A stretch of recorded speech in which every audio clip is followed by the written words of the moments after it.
Richard, most religions, indeed the Christian religion for sure, envision a heaven and hell not as part of its poetry and emotion, but as a literal eschatology of certainly human existence. How do you see that? How can we understand in our modern life the traditional concepts of heaven and hell?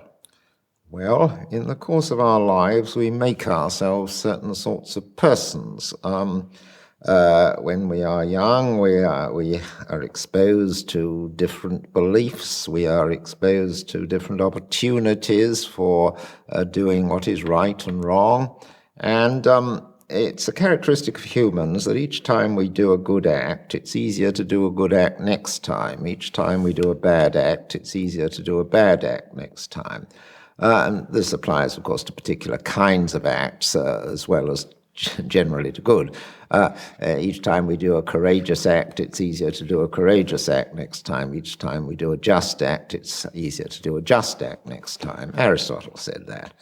Therefore, as it were, although in our early life we have desires to do this sort of act and that sort of act and moral beliefs about what we ought to do, we can gradually change the makeup of our lives in this respect.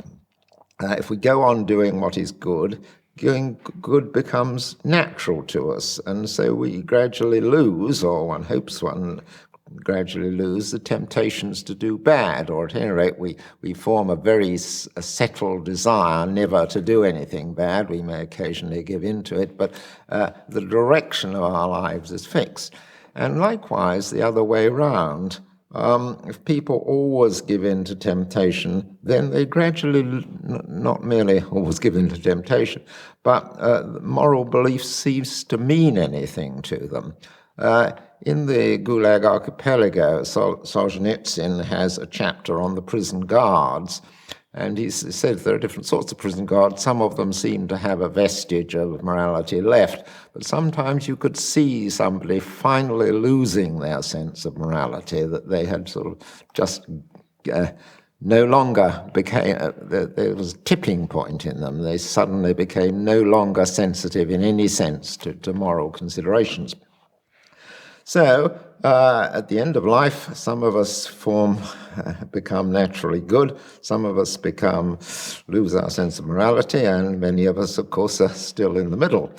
What will a good God do with such people? Well, obviously, if they formed a desire to do good, they're worth keeping alive and worth giving an opportunity to go on doing lots of good acts. What would God do with somebody who is naturally evil, had formed a naturally evil attitude to life? Well, he could, of course, destroy them, but one thing he certainly wouldn't do is allow them an opportunity to go on doing lots of evil for eternity. There's a reason of allowing people to have free choice between good and evil for a temporary period while they form their character, but once their character is formed, there really is no reason for letting a person who has chosen to do evil go on doing evil. So such people will want to hurt other people, but God will deprive them of the opportunity to do so, and so inevitably they are going to be in a distressed situation. If you're always wanting to be nasty to people and there are no people to be nasty to, then you're not going to be happy. So inevitably, if God keeps them alive, they're not going to be happy people. Of course, you could say, well, God could, as it were, give them another chance, start them again. But they have, over the course of their lives, sort of decided to become a certain sort of person, and to force a character on a person is not right. So, although there are plenty of opportunities for changing character during life, there's got to be an end to that process. Because to go on trying to push somebody to be good when they've decided not to be good is an imposition on them. So if God is to keep them alive, and maybe he doesn't need to, but if he is, they will be in an unhappy situation, and the good people, because they want to do good and they will be allowed to do good, and they will therefore be doing what they want to do, will be in a happy situation. And that, I think, is part of what heaven and hell is. It's not so much a place, though of course it will be a place, because if they're embodied people, there must be a place where they are. And being embodied gives us a public presence. If we didn't have bodies, we wouldn't be part of a public community. So one would expect people in the world to come to be embodied for that reason. And so, inevitably, there will be places.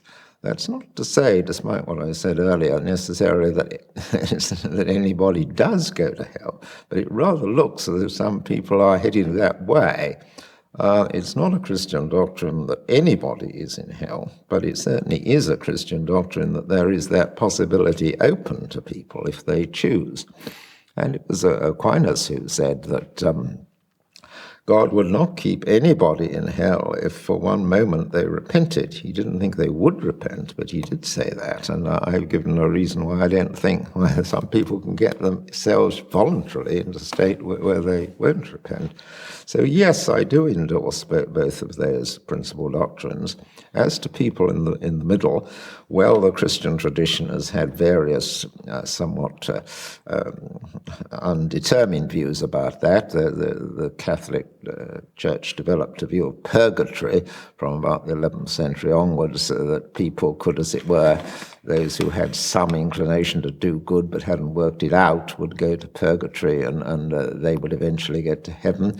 And there have been other theories about the intermediate state. The theory of limbo, which was a neither good nor evil place, was developed in the Middle Ages as suitable for children who hadn't developed any sense of right or wrong or been baptized. And there have been other views around, but on the extreme views, I think they are right, because I think that the greatest choice that God could give to human beings is the choice of the sort of being they are to be.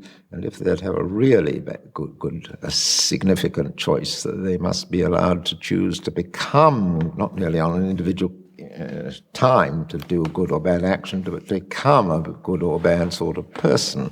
And that carries with it the views of heaven and hell. But of course, one view is that God might eliminate the bad people, and I don't wish to rule that out.